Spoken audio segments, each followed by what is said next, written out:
Kas see on tema kõige kiirem kiirus? Jah. Ta ongi mõeldud aeglaseks manööverdamiseks.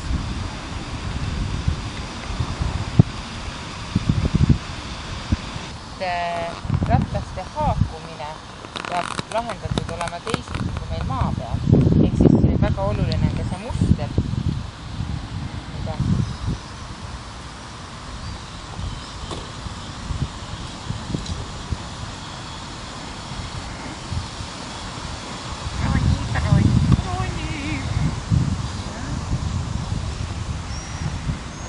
Ta peab ikka niiviisi, et kui ma jala ette panen, ta peab mu jalast üle ronima. Kui ma tõstan ta ikka jala päris kõrgele.